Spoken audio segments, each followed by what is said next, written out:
So today I'm going to do something different. Instead of going over the general purpose rifle, I'm going to show you some interesting things about a gun that I have in my safe. I've had it in my safe for a long time, and I'm not even exactly sure how long. I think I got this thing in '93, and I haven't shot it since then. I put maybe 40 rounds through it back then, but there's still some of the original cosmoline in this thing. What's cool about this is in some of the research that I've been doing, it doesn't exactly make sense with some of the information that's out there about the paratrooper versions of the SKS. And the paratroopers were basically just shortened SKSs. The SKS was always made with a 20.5-inch barrel, and they're all made by the Chinese government. People say Norinco versus other manufacturers. It's all the Chinese government. It's a communist system. They all make, it's all the same stuff. But there's some oddities and some quirks about this one that don't quite seem to make sense. And I'm going to show you a couple of those, but honestly, this is a fun little gun. When they shortened this thing down to 16 inches, they made a good choice. It is very handy, it's light, it's reliable as anything. This one does not have the detachable mag, which means it's legal in places that other ones are not. And it's a blast to shoot. But let me show you some of the oddities. So the first oddity is the date code. So every SKS has a date code built into the serial number, and the way they do it is weird. The first couple of digits is supposed to be the date code, and they start from the year 1956 because that's when the Chi-Coms took over China. So you add that number to 1956 to figure out when your gun was made. So if you have if the first two digits are 15, you add 15 to 56, and that tells you when your gun was made.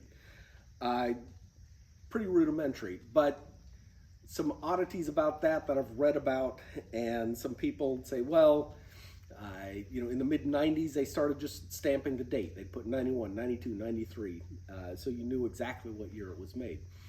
And some of them you have to have, kind of decipher what the date code means, where the date code ends and where the production number starts. Well, that's where this one's weird. Let me show you this. So this rifle, I had to tape off the last two digits, but if you look at the serial number on this gun, see if I can get that to focus, you notice it says 111, then comma, then 007 blank blank.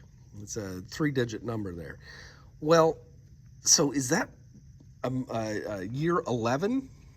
Or what is it? I don't think it is, because that 000 or that 007 blank blank shows up everywhere else on the gun, not the one. So is it 100,700 and something? It's possible, but it's also possible that the date code just isn't conforming to everything else. Here's the other thing that doesn't conform, and I've watched a bunch of YouTube videos on this, and I'm not positive they're all right, but apparently what is normal on the paratroopers is it will have a matching number on the receiver, on the bolt, and on the magazine, which this has, but apparently they would grind it off on the trigger guard, but it's there on this one, and they would not have it anywhere on the receiver cover. I don't know if you can see that, but it is there on the receiver cover. So it's got all matching numbers all over this thing. So that's kind of cool. Don't know if that's rare or not, but there it is. This one, by the way, was imported by Century Arms, if you can see that there. Other thing is the bayonet. So the bayonets on these are all shortened from the original length bayonet. This one was really done quite nicely. The grind on it looks really good. It's like they almost intended it for it to be this length the whole time. So nice looking bayonet on the thing. They did a good job hogging out the channel here. A little bit of a defect up here, but not a big deal. Anyway, it's a fun gun. It's a cool little gun. It's been sitting in my safe for years. Someday maybe I'll shoot it. Maybe I won't.